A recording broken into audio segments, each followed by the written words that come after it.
Hello my dear students, आप सभी का स्वागत है इस नई वीडियो में। ये वीडियो नंबर 28 है, टॉपिक नंबर 9 है, इसका ये पार्ट 8 है। जैसा कि आप सभी लोगों को पता है, टॉपिक नंबर 9 में अपन स्टडी कर रहे हैं most important question answer for class 12th MP board के लिए। मैं आपकी जानकारी के लिए बता दूं कि आपकी क्लास 12th में 3 बुक है, जिसका पहली का नाम है आरोह भाग 2। इसमें मैंने आपके दो खंड कवर किए, काव्य खंड एंड गद्य खंड। दोनों खंडों को मिलाकर के या कहें पूरी बुक में से मैंने आपको कुल मिलाकर के 35 यानी कि 35 क्वेश्चन इंपोर्टेंट के रूप में इस साल दिए हैं।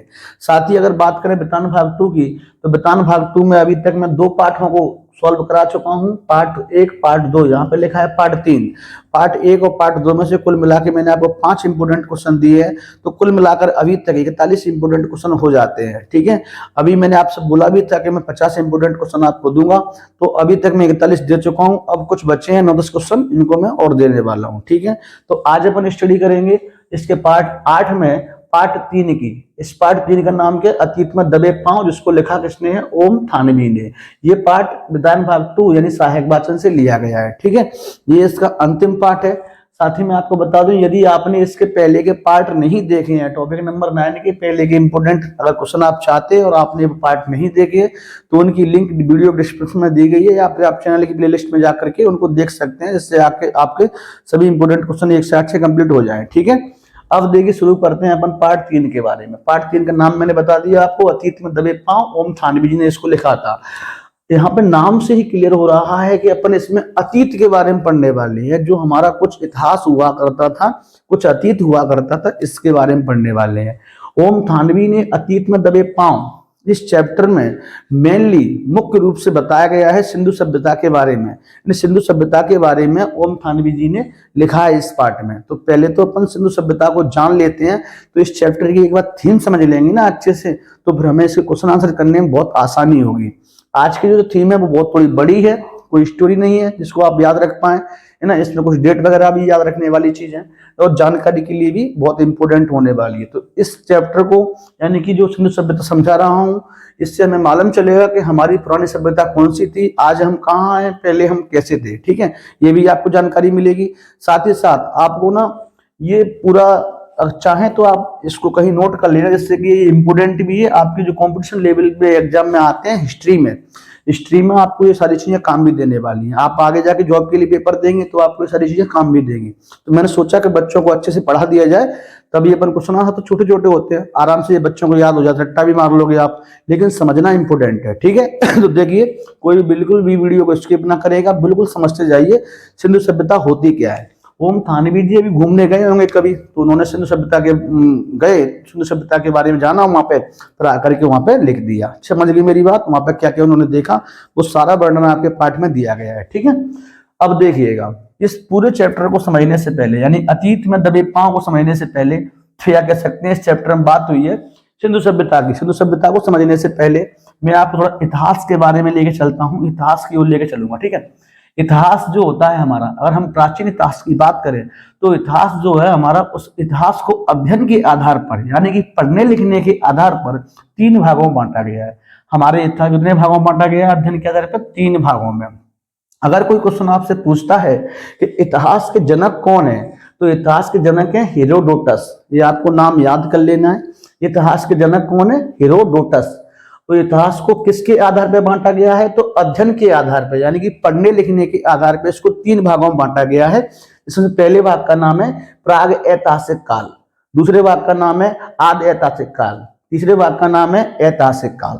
तो देखिएगा, प्राग ऐतिहासिक काल के जो लोग थे, यानी कि आज से कह सकते हैं ना 10-12 हजार साल पहले या 8-9 हजार साल पहले के जो लोग थे, जो प्राग ऐतिहासिक काल में आते थे, तो यहाँ पे जो लोग थे ना, वो पढ़ना और लिखना बिल्कुल भी नहीं जानते थे। यानी कि जब इन लोगों के बारे में जानकारी मिली, तो मालूम चला कि यहाँ के जो लोग थे पढ़ना लिखना बिल्कुल भी जानते ही नहीं थे। ठीक है, तो ये था हमारा प्राग ऐतिहासिक काल। समझ में बात आ गई?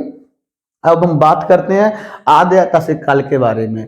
इसमें क्या हुआ था, यहाँ पे जो लोग रहते थे, यानी कि इस समय के जो लोग थे, इस काल के जो लोग थे, वो लिखना तो जानते थे लेकिन पढ़ना नहीं जानते थे। यानी कि कह सकते हैं कि यहाँ के जो लिखना जानते थे, इनकी जो लिखी हुई चीजें हैं, इनको आज तक कोई पढ़ ही नहीं पाया। पता नहीं कैसी शैली थी इनकी, इनकी शैली थी भाव चित्रात्मक। कौन सी शैली थी? भाव चित्रात्मक शैली थी, यानी चित्रों के माध्यम से लिखा करते थे। पता नहीं अजीब सी शैली थी इनकी, तो ये लिख लेते थे, लेकिन इनकी जो लिखी हुई चीजें हैं उनको आज का जो मानव है वो बिल्कुल भी पढ़ ही नहीं पाया है। समझ गए मेरी बात? अब हम बात करते हैं ऐतिहासिक काल के बारे में। तो ऐतिहासिक काल के जो लोग थे वो लिखना भी जानते थे और पढ़ना भी जानते हैं, यानी कि इनकी लिखी चीजों को हम पढ़ भी सकते हैं। तो देखिए, इनकी तो लिखाई पढ़ाई की कोई बात ही नहीं हुई इस काल में। तो इस काल में बात करें तो यहाँ की लिखी हुई चीजें मिली हैं, है ना, तो ये कह सकते हैं कि लिखी हुई चीजों को लेकिन आज तक हम पढ़ नहीं पाए हैं, ठीक है। और यहाँ की जो लिखी हुई चीजें हैं उनको हम पढ़ भी पाए हैं, लिखना पढ़ना दोनों चीज जानते थे। इस समय के जो लोग हैं आज जो हमें वो लिखना पढ़ना दोनों चीज जानते हैं, है ना। इस समय के लोग लिखना जानते थे, पढ़ना नहीं जानते थे। इस समय के लोग लिखना पढ़ना बिल्कुल भी नहीं जानते थे। इस आधार पे इसको 3 भागों में इतिहास को बांट दिया गया है। समझ में आ गया आप लोगों को भी यहाँ तक? अब देखिए आगे, प्रागैतिहासिक काल की बात करें तो ये जो है पाषाण काल, ताम्र काल, इसमें कुछ और भी काल थे। समझ गए मेरी बात? इस प्रकार के काल हुआ करते थे। आपको बता दूं, नव पाषाण काल, प्रापाषाण काल, इस प्रकार से इसको भी बांटा गया कई भागों में। तो जानकारी की थोड़ा थोड़ा बता देता हूं मैं आपको। वैसे तो आप जब 12th पास कर लेंगे तो आप जब तैयारी करेंगे तो हिस्ट्री कोचिंग कहीं लगाओगे तो हिस्ट्री वाला टीचर आपको इसको बहुत अच्छे से पढ़ाएगा भी। ध्यान रखना इस चीज का, और आपको पढ़ना भी है। ये हमारी पुरानी सभ्यता है, पुरानी चीजों के बारे में जानना हमें आना चाहिए, हमें वो चीजों की जानकारी होनी चाहिए, ठीक है। तो ये जो ये पाषाण काल वगैरह, ताम्र काल वगैरह में क्या हुआ था? सुई धागे की खोज हुई थी, पहिया की खोज हुई थी, है ना, आग की खोज हुई थी। ये सारी चीजें हुई थी प्रागैतिहासिक काल में। समझ गए? उस समय का मानव जो था पूर्ण रूप से आदि मानव था, है ना, आप लोग जानते होंगे। लेकिन धीरे धीरे क्या है, समय बदलता गया और लोगों में परिवर्तन आते गए। फिर जो मानव आया वो आया कौन सा? आग ऐतिहासिक काल का। तो यहाँ के लोग थे वो इन लोगों की अपेक्षा बहुत सक्षम हो गए थे, बहुत सभ्य हो गए थे, सारी चीजें करना सीख गए थे। यहाँ के लोग जो थे ना, इस समय के काल के जो लोग थे वो खेती बाड़ी करना, पशुपालन करना, व्यापार करना, ये सब भी इन्होंने सीख लिया था। माप तोल करना, ये सारी जानकारियां इन लोगों को हो गई थी। इस समय के लोग इतने कोई थे ही नहीं, पढ़े लिखे बिल्कुल भी नहीं थे। इस समय के लोग थोड़े बहुत थे। समझ गए मेरी बात? तो इसी समय की है हमारी कौन सी सिंधु घाटी सभ्यता, या कह सकते हैं हड़प्पा सभ्यता, जिसके बारे में अपन आज विस्तार से स्टडी करने वाले हैं, ठीक है।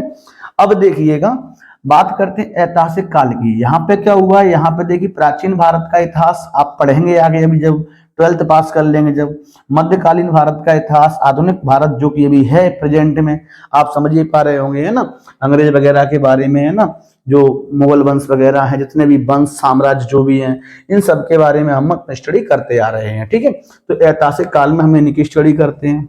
आगे ऐतिहासिक काल की बात करें, सिंधु घाटी सभ्यता की बात करते हैं, यानी कि उस समय के लोगों की बात करते हैं, और यहाँ पे पूर्ण रूप से आदि मानव की बात करते हैं। कोई दिक्कत तो नहीं आती किसी बच्चे को? अब देखिए, तो सिंधु घाटी सभ्यता है, ये सिंधु घाटी सभ्यता कहे या हड़प्पा सभ्यता कहो, ये कहाँ से कैसे आई, इस चीज को जान लेते हैं, ठीक है। ये नाम जो है क्या है, इसके बारे में कुछ बच्चे इससे बिल्कुल अनजान है। जो अनजान है उनकी समझ में भी आ जाएगा, जो जानते हैं थोड़ा बहुत, कोई दिक्कत नहीं है। आपने थोड़ा बहुत क्लास में 6वीं 7वीं 8वीं में पढ़ा होगा इसके बारे में, तो नाम तो सुना ही होगा। नाम सुना इतना काफी है। देखिए ध्यान से, सिंधु घाटी सभ्यता जो है, हड़प्पा सभ्यता जो है, ये कैसे क्या है? देखो, हुआ ये था कि एक बार, यानी कि अपन कह सकते हैं जो आज अपन जो रह रहे हैं, मान लो मैं एमपी में हूँ, मुरैना में क्षेत्र में हूँ, ऐसे ही हम अलग अलग जगह बटे हुए हैं। आज पूरा भारत कहे तो पूरा भारत में अलग अलग जगह के लोग रहते हैं, क्योंकि आज हर जगह क्या व्यवस्थाएं हैं। लेकिन आज से 5000 साल पहले की बात करें, जब चल रहा था अपना आदि ऐतिहासिक काल, उस समय क्या थे, उस समय के लोग थे ना, वो कहीं ना कहीं नदी के किनारे रहना पसंद करते थे। क्यों नदी के किनारे रहते थे? क्योंकि वहां नदी से उनका आवागमन भी होता था। रोड वगैरह थी नहीं उस समय ना, ऐसी मतलब खास वाहन वगैरह की व्यवस्था नहीं थी, तो ना बैलगाड़ी वगैरह हुआ करती थी, थोड़ा बहुत दूर तक जाने के लिए कोई दिक्कत नहीं थी, लेकिन कहीं ना कहीं आवागमन होता था। दूसरी चीज, वहां नदी ट्यूबवेल वगैरह नहीं थे उस समय, तो ना वहां पे क्या होता था, कुएं वगैरह थे, तो पानी की समस्या आती थी खेतों में देने के लिए। तो वहां नदी के किनारे क्या है, उनकी जो पानी वगैरह खेतों में देने की समस्या थी वो सॉल्व हो जाती थी, वहां से पानी पी लेते थे। सारी क्रियाएं, मतलब पशुपालन जो था उनका, कृषि जो थी वो बहुत अच्छे से चलती थी, व्यापार भी नदियों के माध्यम से बहुत अच्छे से उनका हो जाता था। तो पहले, आज से 5000 साल पहले ऐसा माना जाता है कि सिंधु घाटी यानी सिंधु नदी जो है, इसके पास में क्या है, कुछ लोग आकर रहने लगे। समझ गए मेरी बात? वहां पे कुछ लोग रहा करते थे। जो लोग रहते थे वो उनकी अलग सभ्यता होगी, जैसे कि आज हम लोगों सभ्यता कैसे है, ऐसे उन लोगों सभ्यता रही होगी। तो वहां पे जो लोग रहते थे सिंधु नदी के किनारे, तो ना वहां पे क्या हुआ था, उनकी सभ्यता अलग थी और साथ ही साथ वहां पे कृषि करते थे वो। और उनके तरीके जो पुराने मिट्टी घड़े वगैरह में मतलब पानी भर के रख देना, बिल्कुल कुओं से पानी खींचना, है ना, बिल्कुल पक्की ईंटों का प्रयोग करना, इस प्रकार की सभ्यताएं उनकी थी। समझ गए मेरी बात। अब देखिएगा, अब ये सभ्यता ना आज से 5,000 साल पहले थी। अब धीरे धीरे क्या हुआ, ये सभ्यता किसी कारणवश कुछ सालों तक चली और चलने के बाद एकदम समाप्त हो गई। अब समाप्त हुई, इसके कई कारण हो सकते हैं। कोई कहता है, कोई इतिहासकार ने कहा कि भैया नदी आ गई एकदम, सिंधु नदी जो थी वो का बाढ़ आ गई, उसकी वजह से बहाव तेज हो गया, तो वो बाढ़ की वजह से मर गए वहां के लोग।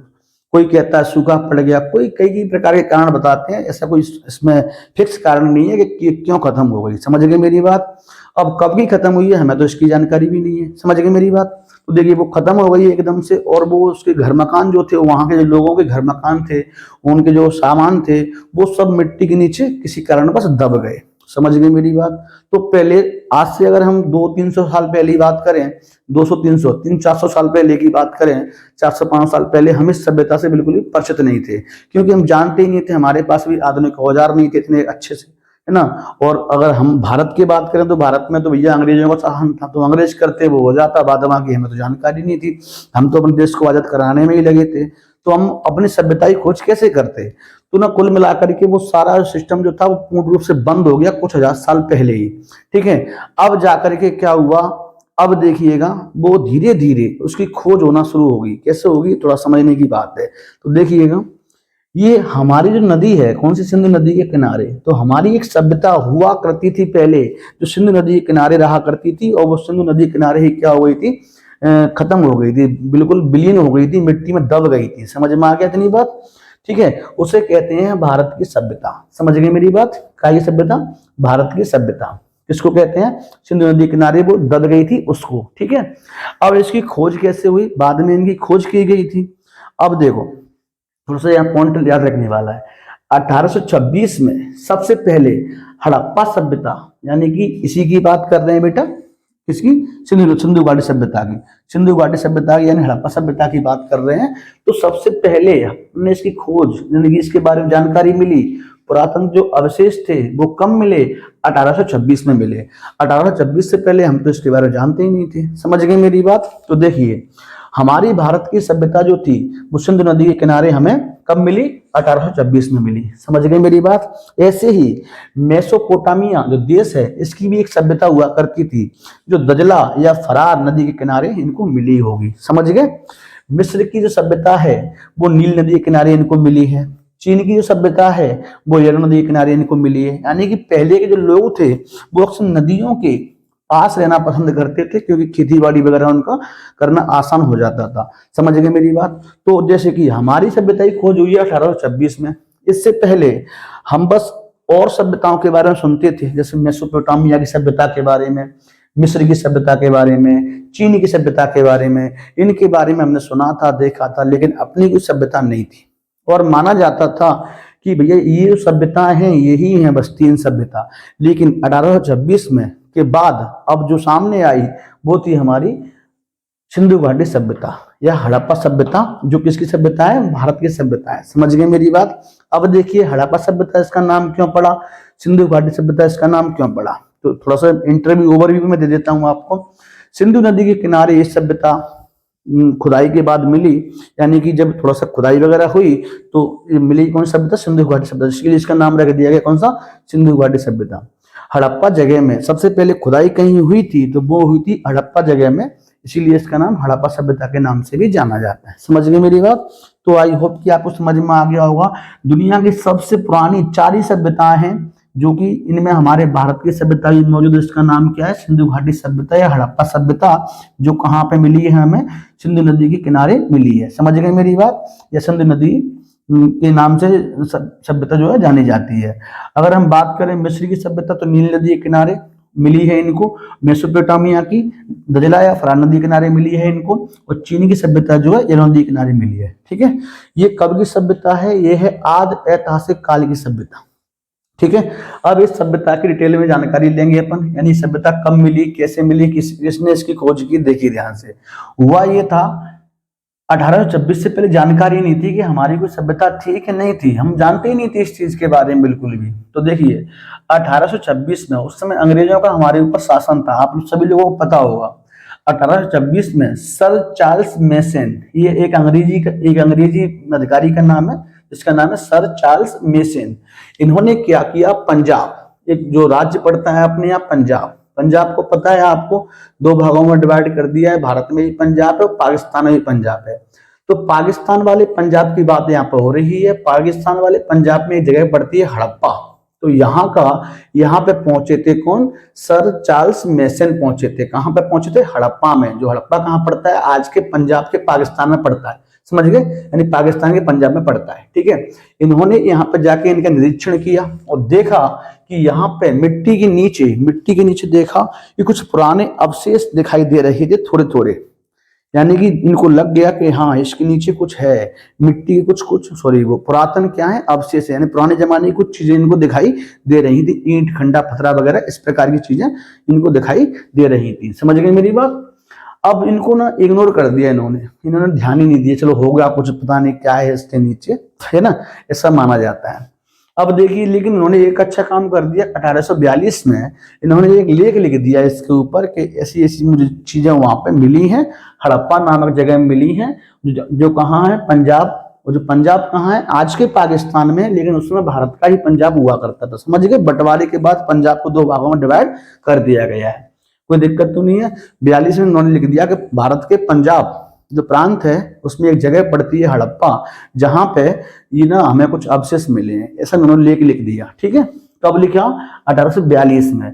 लेकिन तब भी जनता ने, वहां के जो लोग थे, गवर्नमेंट थी, उन्होंने कोई ध्यान नहीं दिया, क्या करना सभ्यता को खोजने से। लेकिन 1853 और 1856 में अंग्रेजों ने क्या किया था, कराची और लाहौर के बीच एक रेलवे लाइन बिछाने का काम शुरू किया। जब ये रेलवे लाइन बिछाई रहे थे तो इनको जरूरत पड़ी ईंट पत्थर की। तो देखा कि पक्की वाली ईंट है, छोटी मोटी सी कच्ची ईंटें होती हैं, पक्की वाली ईंट है, जो अपने यहाँ कैसी कच्ची ईंटें हैं, मिट्टी की बनी हुई है, यहाँ पर पक्की वाली ईंटें जो थी, वो मालूम चला कि पक्की वाली जो ईंटें हैं, जो रेलवे लाइन के लिए जरूरत है इनकी, वो हड़प्पा नामक जगह में मिल रही है। किसी ने आके इनको बता दिया। जब यहाँ पे जो लोग कारीगर काम कर रहे थे तो कारीगरों को बता दिया। कब बताया, 1853 से 1856 के बीच में, जब कराची और लाहौर के बीच रेलवे लाइन बिछ रही थी, तब ये जो पक्की वाली ईंट हैं वो हड़प्पा नामक जगह में मिल रही है। समझ गए मेरी बात। तब भी चलो ठीक है। अब 56 में क्या हुआ, 56 में रेलवे लाइन बिछाई गई और यहाँ से पूरी ईंटें, हड़प्पा नाम की जगह जो थी उनकी खुदाई करते गए, वहां से ईंटें निकाल के इस रेलवे लाइन में यूज कर लिया इनको। समझ गए मेरी बात। अब देखिए, लेकिन मालूम चल गया था कि हाँ इसके नीचे कुछ तो है, लेकिन उस समय क्या कर सकते थे, अंग्रेजों की मर्जी थी, उनकी कोई सभ्यता थी ना, पता था हमारी सभ्यता तो यहाँ हो ही नहीं सकती, होगी तो भारतवासियों की होगी, तो हमें उनसे क्या करना है। पर फिर भी कैसे भी करके 1921 की बात, देखो 56 के बाद 21 में, 1921 की बात है, जब क्या हुआ था, भारतीय पुरातत्व विभाग ने, ये भारतीय पुरातत्व ने पुरानी चीजों की जो खोज करता है उस विभाग ने, तो भारतीय पुरातत्व विभाग ने सर जॉन मार्शल के नेतृत्व में, उस समय अंग्रेजों की सरकार थी 1921 में भी, ध्यान दो, तो वहां के जो मेन हेड होंगे वो भी तो अंग्रेजी होंगे। तो सर जॉन मार्शल के नेतृत्व में दयाराम साहनी जी को आदेश दिया गया कि भैया आप एक काम करिए, ये जो हड़प्पा नाम की जगह है इसकी खुदाई काम को शुरू कर दीजिए, ठीक है। दयाराम साहनी जो कि भारत के थे और सर जॉन मार्शल ये कहाँ के थे, अंग्रेज थे। इन्होंने इनको आदेश दे दिया कि आप क्या करेंगे, खुदाई का काम शुरू करवाएंगे या खुद करेंगे, ठीक है। तो हड़प्पा की खुदाई का कार्य क्या हो गया, शुरू हो गया। जब शुरू हुआ तो वहां पे एक ऐसे, जैसे कि आज के जो घर हैं हमारे तुम्हारे, यानी कि हमारी जो रहन सहन है, तरीका है, रीति रिवाज है, हमारे यहाँ के जो सामान है, ऐसे ही जब खुदाई हुई हड़प्पा जगह की तो वहां पे पूरा की पूरा मकान, घर इस प्रकार से वहां पे निकलते गए। समझ गए मेरी बात। तब जाके मालूम चला कि ऐसा है, तब अनुमान लगाया गया कि भैया यहाँ पे जरूर पहले कोई ना कोई मानव रहा करते होंगे, और आज ये मानव, बिल्कुल पहले मानव रहा करते थे तो उन्हें खत्म हो गए किसी कारणवश, और आज ये उन्हीं के घर मकान है, ऐसा माना जाता है, ठीक है। ऐसा मतलब लोगों ने वहां पे मान लिया, और फिर देखा कि ना और खुदाई हुई तो कुछ चीजें निकली, 50,000 से अधिक आइटम्स निकले, यानी वस्तुएं निकली 50,000 से अधिक। 50,000 से अधिक वस्तुएं निकली तो मालूम चला कि हाँ, इनसे अपन ने अंदाजा लगा लिया कि ये लोग ना पशुपालन भी करते थे, खेती भी करते थे, है ना।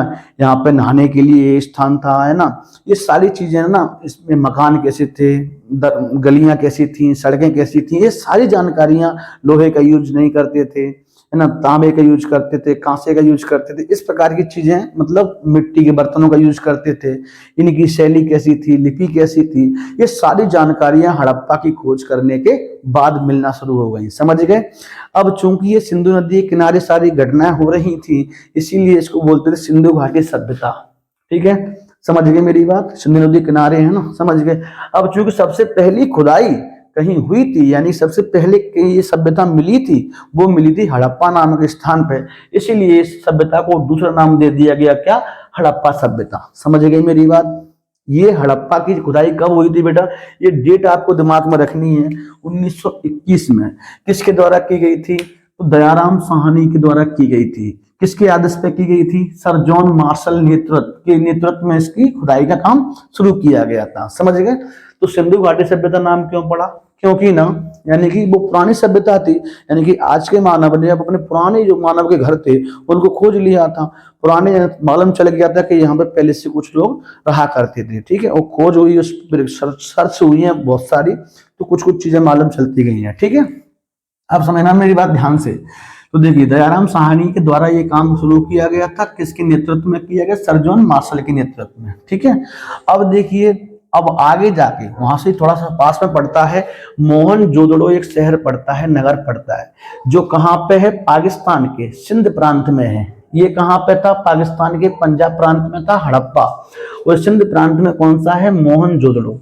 ये भी एक नगर पड़ता है। तो यहाँ पे क्या हुआ था, राखलदास बनर्जी, ये व्यक्ति का नाम, जैसे दयाराम साहनी था ना, ऐसे राखलदास बनर्जी, इन्होंने क्या किया, 1922 में, ठीक है, इसके एक साल बाद मोहनजोदड़ो में खुदाई करना शुरू कर दिया। समझ गए मेरी बात। तो राखलदास बनर्जी ने 1922 में मोहनजोदड़ो नामक जगह पर, जो कहाँ पड़ती है, सिंध प्रांत में पड़ती है। एक सिंध प्रांत कहाँ है, पाकिस्तान में है, यहाँ पे खुदाई का काम शुरू कर दिया। अब देखा कि ये सभ्यता सिर्फ हड़प्पा में ही नहीं थी, ये सभ्यता मोहनजोदड़ो नामक जो जगह थी वहां पर भी फैली हुई थी। ऐसा माना जाता है उस समय के अकॉर्डिंग कि जो मोहनजोदड़ो था वो हड़प्पा सभ्यता या कैसे सिंधु सभ्यता का पूरा राजधानी हुआ करता था। जैसे कि आज पूरे भारत की राजधानी दिल्ली है, ठीक ऐसे ही इस सिंधु सभ्यता की जो राजधानी हुआ करती थी वो मोहनजोदड़ो हुआ करती थी। सबसे बड़ा शहर कोई पूछे सिंधु सभ्यता में, सिंधु सभ्यता का सबसे बड़ा शहर कोई था तो मोहनजोदड़ो था। कोई डाउट तो नहीं किसी बच्चे को यहाँ तक। अब बात कर ले आगे। दो क्षेत्रों की खोज हो चुकी थी, हड़प्पा और मोहनजोदड़ो। ये मोहनजोदड़ो वैसे लगता किसी व्यक्ति के जैसा नाम है, मान लो किसी व्यक्ति का नाम हो, लेकिन याद रखना ये जगह का नाम है, तो सिंध प्रांत में पड़ती है। ठीक है। अब देखिएगा, दो जगहों की खोज हुई। अब थोड़ा सा और इंटरेस्ट बढ़ गया, जब अपन कोई चीज ढूंढने जाते हैं और एक चीज हमें मिल जाती है। मान लो कि आप कहीं ऐसी जगह पे गए जहां आपको 1 का रुपया मिल गया, 10 का नोट डला मिल गया, तो आपकी इच्छा होगी और भी डले हैं। कोशिश करो दूसरा भी मिल गया, तो फिर तो और भी ज्यादा उत्साहित हो जाएं कि मान 2 मिले हैं तो तीसरा भी मिलेगा, चौथा भी मिलेगा, 5वां भी मिलेगा। बस इसी प्रकार से जगह जगह इस सभ्यता को खोजने की शुरुआत हो चुकी थी। ठीक है। अब 1947 आते आते, जब हमारा देश आजाद भी नहीं हुआ, तो 47 में आजाद हुआ है, उससे पहले तक, यानी 47 देश आजाद हो गया ऐसा मान सकते हैं आप, तब तक 47 तक 40 से 50 नगरों की खोज हो चुकी थी। पहले 2 नगरों की खोज हुई थी, इसीलिए मोहनजोदड़ो भी क्या है, ये इसी सभ्यता जुड़ा हुआ है, इसीलिए कभी कभी सिंधु घाटी सभ्यता को अपन मोहनजोदड़ो सभ्यता के नाम से भी पुकार लेते हैं। तो 47 तक 40 से 50 नगरों की खोज हो चुकी थी। आज तक अगर बात करें तो आज तक लगभग 1500 नगरों की खोज हो चुकी है। सोचिए, ये सभ्यता, आज हम अपनी सभ्यता की बात करें, हमारी सभ्यता पूरे भारत में फैली हुई है ना। समझ में बात आ रही है कि नहीं आ रही। और ये जो सभ्यता थी वो भैया पूरे भारत में तो फैली थी, साथ में पाकिस्तान में और अफगानिस्तान में भी फैली थी।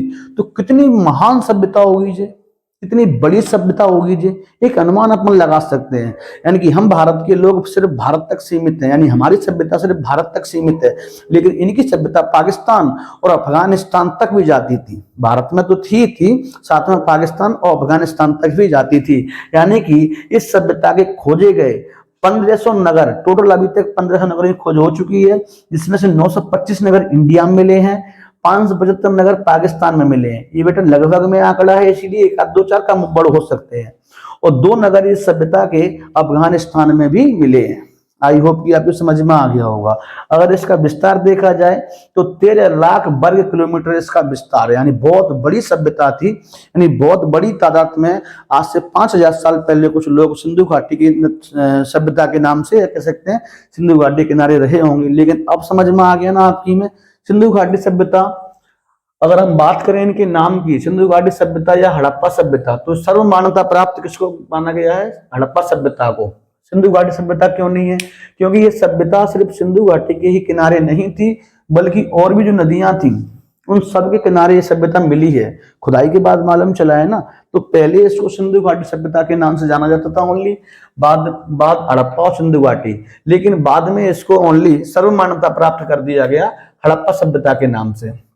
बोलने को आप बोल सकते सिंधु घाटी सभ्यता, लेकिन हड़प्पा क्यों बोल दिया? क्योंकि हड़प्पा में सबसे पहले इसकी खुदाई का काम शुरू हुआ था, इसलिए हड़प्पा सभ्यता है। अब सिंधु नदी के किनारे ही तो नहीं मिली सभ्यता पूर्ण रूप से। 1500 नगर खोजे हैं, तो क्या 1500 नगर सब सिंधु नदी के किनारे बसे हैं क्या? बहुत सारी जगह बसे हैं, कई नदियां वहां से गुजरती हैं। तो भैया सिंधु नदी को हटा करके हड़प्पा को सर्व मान्यता प्राप्त नाम कर दिया। तो आज से आप बोले तो हड़प्पा सभ्यता नाम बोलना, बोलने को सिंधु घाटी सभ्यता बोल सकते हैं, किताबों में दिया है, कोई दिक्कत नहीं है, आप बेड़क होकर बोल भी सकते हैं। पर मैंने आपकी नॉलेज के लिए आपको बता दिया है। मैं भी अभी आगे सिंधु घाटी सभ्यता लिखूंगा, क्योंकि जो लेखक हैं इसके ओम थानवी, इन्होंने भी क्या किया, सिंधु घाटी सभ्यता ही लिखा है, उसमें मैं भी लिखूंगा, आप भी लिखना, सब चीज चलना, कोई दिक्कत नहीं है। बस नाम के लिए बता दिया कि ना हड़प्पा सभ्यता सर्व मान्यता प्राप्त है और इसको भी मान्यता प्राप्त है, कोई दिक्कत नहीं है, सब लोग बोलते हैं इसका नाम। तो ये थी आपकी सिंधु घाटी सभ्यता। समझ में आ गई आप लोगों की, सब बच्चों की बढ़िया से, कैसे था, कैसे क्या हुआ। पहले मैं थोड़ा सा आपको रिवीजन करा देता हूँ। एक आज से 5000 साल पहले सिंधु नदी के किनारे ऐसा माना जाता है कि ना कुछ लोग वहां पे बस गए होंगे, ठीक है। अब वो बसते थे तो वहां पे जो घर मकान थे, रिवीजन करा रहा हूँ मैं, आप लोगों को ध्यान सुनना। जब घर मकान थे उन्होंने, जैसे कि अपन लोगों के वैसे उन लोगों के रहा करते होंगे। अब वो किसी कारण बस बाढ़ के आने से, सूखा पड़ जाने से, या किसी भी कारण बस वो क्या हो गई, सभ्यता पूर्ण रूप से नष्ट हो गई। ये सभ्यता छोटी मोटी सभ्यता नहीं थी, 13 लाख वर्ग किलोमीटर में फैली हुई सभ्यता थी, समझ गए। लेकिन अब इसकी कोई जानकारी किसी को नहीं थी। तभी आया क्या, 1826 में सर चार्ल्स मैसन, इस व्यक्ति ने यहाँ पर जाकर देखा कि पुराने कुछ अवशेष पड़े हुए हैं। तभी जाकर के 53 और 56 में जाकर कराची रेलवे स्टेशन की रेलवे लाइन बिछाई जा रही थी, तो वहां पे क्या हुआ था, पक्की ईंटों की आवश्यकता पड़ी, तो हड़प्पा नाम की जगह से वो वहां से ईंट लाके पूरी ना रेलवे लाइन बिछा दी गई। समझ गए मेरी बात। अब देखिएगा 21 में इसको क्या किया गया, हड़प्पा की खुदाई का काम शुरू किया गया था। किसने किया? दयाराम साहनी के द्वारा किया गया था। किसके नेतृत्व में किया गया? सर जॉन मार्शल के नेतृत्व में किया गया था। तभी 22 में जाकर के राखलदास बनर्जी ने मोहनजोदड़ो नामक जो जगह है वहां पर सिंध प्रांत में पड़ती है, वहां पर भी खुदाई काम शुरू कर दिया। तो देखा कि मोहनजोदड़ो में भी यही सभ्यता है। जैसे कि यहाँ पर जो हड़प्पा में हमें जो घर मकान मिले थे, वैसे ही कुछ घर मकान यहाँ पे मिले थे। तो हमने अंदाज कर लिया कि ये वाली सभ्यता जो हड़प्पा में है वो सभ्यता यहाँ पर है, समझ गए। तो इसका नाम हड़प्पा में खोज, इसलिए हड़प्पा सभ्यता नाम दे दिया। सिंधु घाटी किनारे ऐसे सिंधु घाटी सभ्यता नाम दे दिया। मोहनजोदड़ो में खुदाई में राजधानी मानी जाती है सभ्यता की, इसीलिए इसको मोहनजोदड़ो सभ्यता के नाम से भी कई किताबों में इसको मेंशन किया गया है। 47 तक 40 से 50 नगरों की खोज हो चुकी है। अब तक 1500 नगरों की खोज हो चुकी है, जिसमें से 925 इंडिया में, 575 पाकिस्तान में, 2 अफगानिस्तान। तो अंदाजा कर सकते हैं कि 3 देशों में फैली हुई सभ्यता है और अभी भी इसकी खोज जारी है, ठीक है। विस्तार मैंने आपको बता दिया। अगर हम बात करें महत्वपूर्ण बिंदु की, इससे पहले थोड़ा सा और बता देता हूँ। जैसे हमारी सभ्यता है भारत की सभ्यता, जिसको कहाँ मिली थी, सिंधु नदी के किनारे पली बड़ी थी, मतलब मिली थी हमें, ऐसा मान लीजिए ना।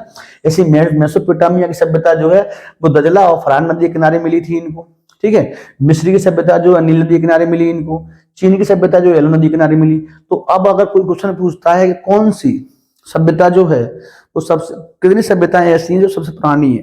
तो 4 सभ्यताओं की अभी तक खोज हो चुकी है, जो ना अलग अलग देश की सभ्यताएं हैं, भारत की सभ्यता भी इसमें सम्मिलित है। ठीक है, तो 4 सभ्यताएं जो है दुनिया की सबसे पुरानी सभ्यताओं में से आती हैं। ये चारों को आप नाम याद कर सकते हैं। ठीक है, थोड़ा सा इस सिंधु सभ्यता की जो अपन महत्वपूर्ण बिंदु हैं उनको जान लेते हैं।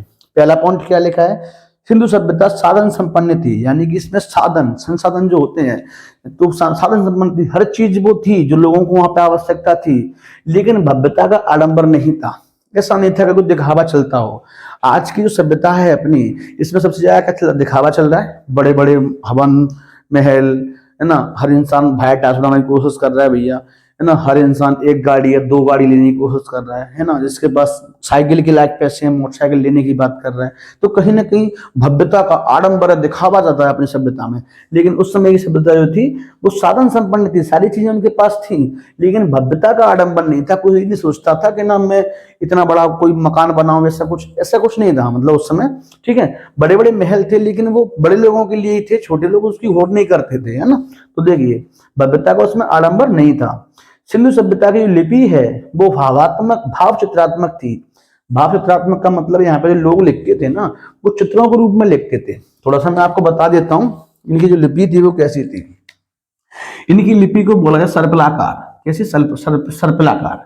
सर्पिलाकार कैसे? जैसे देखिए, यानी कि ये जो है, अभी देखो, अभी मेरा कौन सा हाथ है? जे कौन सा हाथ है? अभी मैं लिखना शुरू करता हूं तो मान लो मैं किसी नाम इधर से ऐसे लिखता हूं ना, मैं ऐसे लिखूंगा बोर्ड पे। लेकिन इनकी लिपि क्या थी? ये लोग कैसे लिखते थे? तो ये लोग इधर से लिखते थे ऐसे, समझ गए। फिर देखो फर्स्ट लाइन ऐसे लिख लेते थे, फिर सेकंड लाइन इनकी यूज आती थी। फर्स्ट लाइन ऐसे आती और फिर सेकंड लाइन, यानी कि पहली लाइन क्या है? दाया। दाएं से कहां जा रही है? ये मेरा दाया हाथ है, दाएं से कहां जा रही है? बाएं की ओर। दाएं से बाएं की ओर जा रही थी। और फिर दूसरी लाइन कैसे जाएगी? बाएं से दाएं की ओर जाएगी। तो इस प्रकार की लिपि थी इनकी, यानी कि दाएं से लिखना प्रारंभ करते थे और बाएं की ओर चलते थे। फिर दूसरी लाइन इनकी बाएं से दाएं, फिर दाएं से बाएं, फिर बाएं से दाएं। इस प्रकार से एक सर्प के समान इनकी लिपि थी। इसीलिए इनकी लिपि को भाव चित्रात्मक तो कहते हैं, क्योंकि चित्रों का इसमें यूज होता था, चित्र के रूप में इनको लिखाई होती थी। लेकिन साथ इसको सर्पिलाकार लिपि भी कहते हैं। ठीक है, जैसे आज तक ऐसी लिपि है जिसको आज तक कोई मानव पढ़ ही नहीं पाया। ठीक है, कई बार कोशिश की गई इतिहासकारों के द्वारा इसको पढ़ने की, लेकिन सब क्या रहे? असफल रहे। अगर इसकी लिपि को आज पढ़ लिया जाए तो पता नहीं इससे संबंधित हमें कौन कौन सी जानकारियां नहीं मिल जाएंगी, लेकिन पढ़ने की हिम्मत ही नहीं है। शायद कभी भविष्य में पढ़ी जाएगी तो हमें उससे जुड़ी हुई, सिंधु सभ्यता से जुड़ी हुई जो जानकारियां हैं हड़प्पा सभ्यता से, वो भी हमें मिल जाएंगी। ठीक है, लेकिन आज तक पढ़ने में सब असफल रहे हैं। बात करते हैं तीसरे पॉइंट की। सिंधु सभ्यता के लोग लोहे से परिचित नहीं थे। यहाँ के लोग जो है ना कांसे का, तांबे का, इनका यूज करते थे, लोहे से बिल्कुल भी परिचित नहीं थे। लोहा नाम की चीज को जानते ही नहीं थे यहाँ के लोग। ठीक है, क्योंकि लोहे का यहाँ पे कोई अवशेष मिला ही नहीं है। नेक्स्ट बात करते हैं, सिंधु सभ्यता के लोग पशुपालन भी करते थे, कृषि भी करते थे, व्यापार भी करते थे। ये सारे गुण इनके अंदर थे, यानी कि आदि ऐतिहासिक काल के अंतर्गत ये लोग सभ्य हो चुके थे। अब जो आज का मानव है वो ये जा सभ्य है ना, उस समय का मानव था वो कम सभ्य था, और इस समय का जो मानव था यानी आदि मानव था वो बिल्कुल भी सभ्य नहीं था। वो शुरुआत कर रहा था एक मानव जीवन की। समझ गए मेरी बात? आज का जो मानव परफेक्ट जीवन जी रहा है। आई होप कि आपकी समझ में एक पूरा जो अतीत के दबे पांव में सिंधु सभ्यता की बात होगी तो सिंधु सभ्यता समझ में आ गई होगी। अब देखते हैं बेटा इसके क्वेश्चन आंसर। तो पहले आप इसका एक स्क्रीनशॉट ले लीजिए, आपके लिए नॉलेज की चीज है ना, फिर मैं आपको क्वेश्चन आंसर कराता हूं। तो देखिए स्टूडेंट्स, ये है क्वेश्चन नंबर 7 जो वितान भाग 2 यानी कि सहायक वाचन क्वेश्चन नंबर 7 है। पार्ट 3 का ये क्वेश्चन नंबर पहला है। ये पार्ट 3 में से मैंने 1, 2 और 3 इंपोर्टेंट क्वेश्चन आपके लिए लिए हैं। इसी के साथ में वितान भाग 2 यानी कि ये कितने हो गए 7, 8 और 9 यानी कि 9 क्वेश्चनों के साथ वितान भाग 2 पूर्ण रूप से खत्म हो जाएगा। आरोह भाग 2 में मैंने कुल मिला के आपको 35 क्वेश्चन दिए थे, इसमें मैं आपको वितान भाग 2 में 9 क्वेश्चन दे रहा हूं। कुल मिला के दोनों बुकों से 44 यानी कि 44 क्वेश्चन हो जाएंगे। अभी रह जाती है आपकी एक बुक जिसका नाम है अभिव्यक्ति और माध्यम, उसमें से भी कुछ इंपोर्टेंट क्वेश्चन बनेंगे, उन्हें भी मैं आपको जल्द ही नेक्स्ट वीडियो प्रोवाइड करवा दूंगा। ठीक है, साथ ही मैं आपको बता दूं यदि आप कोई वीडियो अच्छा लगा हो या कोई वीडियो मेरा अच्छा लगता है तो ना आप उसको शेयर करना मत भूला करो, क्योंकि ना आपके शेयर करने से और भी लोगों तक ये हिंदी की जो क्लास है मेरी वो पहुंच सकेगी। ठीक है, आपके यार शेयर करने से तुम्हें क्या घाटा होने वाला, सोचने वाली बात है ना। एक आप शेयर कर दोगे तो क्या होगा, आप अपने स्टेटस लगाइए, दिन में 2 लगाते हो 4 लगाते हो, एक मेरा भी लगा दीजिए 24 घंटे के लिए। स्टेटस पे लिमिट थोड़ी होती है कहीं कि भैया एक ही लगेगा एक दिन में, ऐसा थोड़ी है। 10 लगाओ 20 लगाओ, उसमें एक मेरा भी डाल दो, क्या तुम्हारा क्या बिगड़ने वाला है, सोचिए मन से। कोई तुमसे मना तो करने वाला नहीं है। मेरा फोन मेरा मोबाइल में कुछ भी लगाऊं तुम्हें क्या आपत्ति, देख देख मत देख, आप उससे ऐसा भी बोल सकते हैं। तो किसी को कोई परेशानी नहीं होगी आपके स्टेटस लगाने से। और जो आपके मान लो कोई ऐसा होगा जो हिंदी क्लास लेना चाह रहा होगा, उसको तो भैया लाभ ही लाभ होगा, घाटा क्या होने वाला है किसी को। आपको लगाने से कोई घाटा नहीं होने वाला, किसी को देखने से कोई घाटा होने वाला नहीं है। इसीलिए आप थोड़ा सपोर्ट करते रहा करो, और ना लाइक कमेंट वगैरह बराबर जैसे करते हो वैसे ही किया करो ना। मुझे बहुत बड़ा मोटिवेशन मिलता है। मेरा काम है पढ़ाना, और मैं ना और अच्छे से पढ़ाने की कोशिश करता हूँ ना, और करूंगा भी, चिंता ना करिए। मैं अपना काम है उसे पूरा करूंगा हर हालत में। अब आपका काम है शेयर करना, लाइक करना, कमेंट करना, तो ये सब आपका काम है, तो आप करेंगे, मैं इसी आशा आपसे करता हूँ। ठीक है बेटा, अब शुरू करते हैं क्वेश्चन नंबर 7। लास्ट में मैं आपसे 2 क्वेश्चन ही पूछूंगा, उन क्वेश्चनों के आपको आंसर कमेंट में देने हैं। ठीक है, ध्यान रखना इस चीज का, है ना। पहला क्वेश्चन देखिए, पहला यहाँ पे क्वेश्चन को समझ लेते हैं। सिंधु सभ्यता साधन संपन्न थी। सिंधु सभ्यता जो थी वो साधन संपन्न थी, पर उसमें भव्यता का आडंबर नहीं था। कैसे? यानी कि वो साधनों संपन्न थी, हर चीज उसमें थी, जो लोगों को आवश्यकता थी वो आवश्यकता की वस्तु वहां पे थी, लेकिन वो आडंबर, भव्यता का आडंबर नहीं था, उसमें कोई दिखावा नहीं था। कैसे इसको वर्णन करना है तो देखिए, सिंधु सभ्यता की नगर योजना, जो वहां पर नगर बनाए गए थे, उनकी जो योजना थी वो सुनियोजित थी। सुनियोजित थी। नगरों को सिंधु नदी की बाढ़ से बचाने के लिए मनुष्यों द्वारा निर्मित टीलों पर बसाया गया था। यानी कि वहां पर जो नगर बनाए गए थे, उन नगरों को क्या किया गया था, पहले क्या है कि सिंधु नदी की बाढ़ वगैरह ज्यादा आती थी, तो पहले लोग बाग मकान बाद में बनाते, पहले उसके नीचे माटी का टीला, मतलब एक बड़ा सा दासा सा, मतलब जैसे अपन करते हैं ना दासा बनाते हैं, एक मतलब मिट्टी मिट्टी भर के दासा कस लेते हैं पूरा, ऐसे ना। ऐसे ही वहां पे भी क्या, पहले माटी का टीला लगाया जाता था, माटी के टीले के ऊपर एक मकान बनाया जाता था। तो इस प्रकार से पूरे शहर वहां पे बसे हुए थे, नगर वहां पे बसे हुए थे। ठीक है, और क्या था, खुदाई में स्नानगार, स्नानगार होते हैं नहाने धोने के जो स्थान है उसको बोलते हैं। ठीक है, जहां पर नहाते हैं लोग, है ना, इसको अपन स्विमिंग पूल बोल सकते हैं। तो खुदाई में स्नानगार, मृतभांड, मृतभांड होता है मिट्टी के बर्तन, मृतमान होता है मिट्टी और भांडमान होता है बर्तन, मिट्टी के बर्तन, कुएं, तालाब, मकान, खेती के औजार मिले, ये सारी चीजें वहां पे मिली थी। मतलब साधन कौन कौन से मिले हैं अभी उनको पढ़ रहे हैं। महाकुंड, ज्ञानशालाएं, सूती वस्त्र, आभूषण मिले, जो साधन संपन्नता का प्रतीक है। यानी इन सबको देख करके हमें लगता है कि वहां पे सब साधनों से संपन्न सभ्यता थी। यानी कि सब वहां के जो लोग थे वो सभी, उनके पास साधन थे, जो उनको आवश्यकता थी उन साधनों की, वो है ना। लेकिन यहाँ पे राजतंत्र की शक्ति दिखाने वाले, है ना, भव्य महल, मंदिर, पिरामिड, भव्य मूर्तियां, राजाओं और धर्माचार्यों की समाधियां नहीं मिली। लेकिन यहाँ पे क्या नहीं मिला आपको, तो यहाँ पे नहीं मिली थी भव्य महल वगैरह, है ना, मंदिर, पिरामिड, भव्य मूर्तियां, मतलब बड़े बड़े दिखाई वाली चीजें होती हैं, बड़ी बड़ी समाधियां, ये सब यहाँ पे नहीं मिला था। इसीलिए हम कह सकते हैं कि सिंधु सभ्यता संपन्न तो थी, लेकिन उसमें भव्यता का आडंबर नहीं था। क्वेश्चन आसान, देखो देखने में थोड़ा टफ लग रहा होगा, लेकिन जब पढ़ेंगे इसको 1-2 बार तो आपको जल्दी से याद हो जाएगा। नेक्स्ट क्वेश्चन की बात करते हैं। सिंधु सभ्यता में सामूहिक स्नान के अनुष्ठान के लिए क्या व्यवस्थाएं थी? सामूहिक स्नान, जहां पर सभी लोग स्नान कर सकते हैं, उसके लिए, और वो भी अनुष्ठान। अनुष्ठान क्या होता है, अनुष्ठान होता है जैसे कि मान लो एक ऐसी जगह है जहां पर लोग पूजा पाठ वगैरह, अनुष्ठान पूजा पाठ एक ही होता है, मान लो तो जना पूजा पाठ वगैरह हम जब बैठते हैं लोग बाग, तो वहां पे ऐसी जगह जहां पर लोग स्नान कर सके, यानी कि मतलब पूरा की पूरा समूह वहां पे स्नान कर सके, और वो पूजा पाठ वगैरह, मतलब कभी कभार जरूरत पड़ती है तो वहां पे, है ना। तो ऐसे मतलब अनुष्ठान वगैरह में बैठने से पहले एक स्नान करने के लिए एक जगह हो, तो उसे सामूहिक स्नानघर बोलते हैं उसको। तो उसके लिए क्या व्यवस्था थी उस समय, है ना। तो देखिए सिंधु सभ्यता में, यानी उस जमाने में, सामूहिक स्नान को अनुष्ठान के रूप में स्वीकार किया गया था, जिसके लिए विशाल स्नानगार, महाकुंड, बनाया गया। एक महाकुंड बनाए गए थे, ऐसे मतलब बड़े बड़े कुंड बना दिए गए जहां पर लोग वह क्या करते थे, सामूहिक स्नान किया करते थे, जिसकी लंबाई देखी जाए तो 40 फीट, चौड़ाई देखी जाए तो 25 फीट और गहराई देखी जाए तो 7 फुट। समझ गए ना, यानी कि एक स्विमिंग पूल टाइप का था। ठीक है, कुएं के द्वारा पानी आता था इसमें, और जब इसका पानी निकालना होता था तो इसका पानी निकालने के लिए पक्की नालियां थी। तो ये था वहां पे सामूहिक स्नान के बारे में। आई होप को समझ में आ गया होगा। ठीक है, नेक्स्ट क्वेश्चन देखते हैं। बहुत आसान क्वेश्चन हो जाते हैं जब टॉपिक समझ लिया है तो, बाद बाकी तो याद करने में बहुत कठिनाई होती है ऐसे क्वेश्चनों को। और आपने समझ लिया है सिंधु सभ्यता के बारे में तो फिर ये सारी चीजें आपको आसान लगेंगी। ठीक है बेटा, मोहनजोदड़ो के घर की क्या विशेषताएं थी, तो देखिए मोहनजोदड़ो, यहाँ पे देखो लिखा है मोअन, देखो मोअन, मोअन ऐसे अब बना दो, चाहे इसको ऐसे भी लिख देते हैं। देखो कई किताबों में इसको मोहन लिखा गया है और कई किताबों में इसको मोअन लिखा गया है, कोई दिक्कत नहीं है इससे, आप कुछ भी लिखिए। मोहनजोदड़ो के घर की क्या विशेषताएं थी, मतलब मोहनजोदड़ो क्या है समझ में आ गया ना, एक स्थान का नाम है जो कहाँ पड़ता है, सिंध प्रांत में पड़ता है।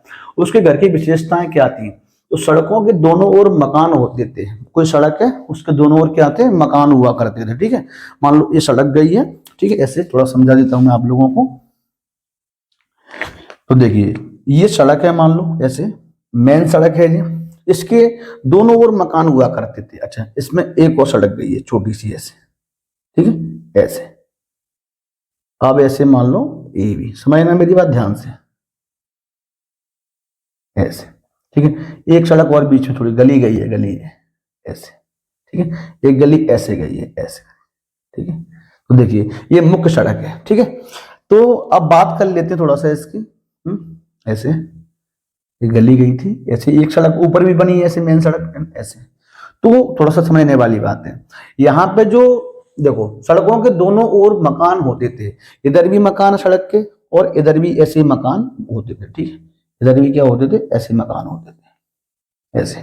तो अब वहां पर समझ में देखो, परंतु सड़कों की ओर घरों का पृष्ठ यानी पिछला भाग होता था, यानी कि इधर दरवाजा नहीं होता था, इधर दरवाजा नहीं होता था।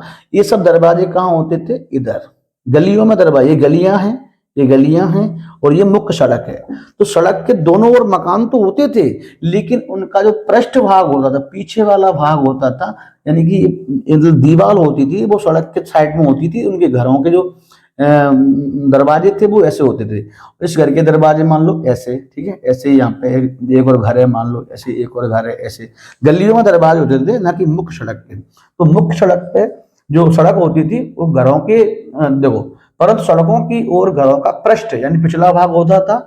मुख्य द्वार पर कोई, जो मुख्य द्वार होता था ना, इसका मान लो इसका ये मुख्य द्वार है यहाँ पे ये, ठीक है, मुख्य द्वार पर कोई भी खिड़की नहीं होती थी, मतलब किसी प्रकार की खिड़की नहीं होती थी। घर छोटे बड़े दोनों प्रकार के होते थे, परंतु और एक कतार में होते थे। ऐसा नहीं देखो एक घर है, एक घर है, एक घर है, आमने सामने इनके मुंह हुआ करते थे, एक कतार में, एक सीधी कतार में होते थे। जो मुखिया घर होता था, यानी कोई भी एक घर मुखिया का होता था, वो 2 आंगन वाला होता था, उसमें 2 आंगन हुआ करते थे। ठीक है, कोई दिक्कत तो नहीं है। यहाँ के घर राजस्थान के जैसलमेर के घरों जैसे थे। तो ये कुछ विशेषताएं बताई हैं, जो राजस्थान में जैसलमेर घरों को आप देखेंगे तो उनके घर भी जो मोहनजोदड़ो वाले घरों की विशेषता बताते हैं। समझ गए मेरी बात? तो थोड़ा सा क्वेश्चन था, ज्यादा कुछ समझने वाला है ही नहीं इसमें, घरों की विशेषता बतानी है। सड़कों के दोनों ओर मकान है, देख सकते हैं आप। सड़कों का पिछला भाग है यानी पृष्ठ भाग है, पिछला भाग है, वो क्या होता था, सड़कों की ओर घरों का क्या होता था, पिछला भाग होता था। और मुख्य द्वार पर कोई खिड़की नहीं होती थी, छोटे भी होते थे घर, बड़े भी होते थे, लेकिन एक कतार में बने होते थे। मुखिया घर जो होता था वो 2 आंगन वाला होता था। यहाँ के घर राजस्थान के जैसलमेर जैसे हैं, यानी कि इन सबकी वास्तुकला जो थी, यानी बनावट जो थी, वो सब सेम हुआ करती थी। ऐसा लगता था मान लो एक ही चीज को अलग अलग भागों में बांट दिया गया है, समझिए, मतलब एक वास्तुकला कहते सेम थी इन सब की। अब मैं आप लोगों से 2 क्वेश्चन पूछने वाला हूँ, आप 2 क्वेश्चनों का आंसर कमेंट में मुझे देंगे, क्योंकि ना मैं जान तो लूं कि आप लोगों ने इसको अच्छे समझा भी है कि नहीं समझा। तो आप मुझे बताएंगे जो मोहनजोदड़ो है ये वाला, इसकी खुदाई कब की तो वो डेट बतानी है आपको, और किसने की ये भी बताना है आपको। समझ गए मेरी बात? कब और किसने? मोहनजोदड़ो जगह जो है, इसको किसने खुदाई का काम यहाँ पे शुरू किया। समझ गए मेरी बात? ये आपको बताना है कमेंट में। आई होप कि आपकी समझ में पूरा आ गया होगा। फिर भी कोई डाउट हो तो भैया आप मुझे कमेंट कर दीजिएगा, ठीक है। आप पहले इसका एक स्क्रीनशॉट ले लेना, अभी मैं हटूंगा जब। और उसी के साथ में ये बता दूं जानकारी के लिए, बितान भागवत जो है सहायक वाचन की जो बुक है वो पूर्ण रूप से खत्म हो चुकी है। अब लास्ट बुक रह गई है, तो उसके लिए अपन मिलते हैं नेक्स्ट वीडियो में। तब तक के लिए धन्यवाद, टेक केयर, बाय। और भी आप इसका स्क्रीनशॉट लीजिए, ओके।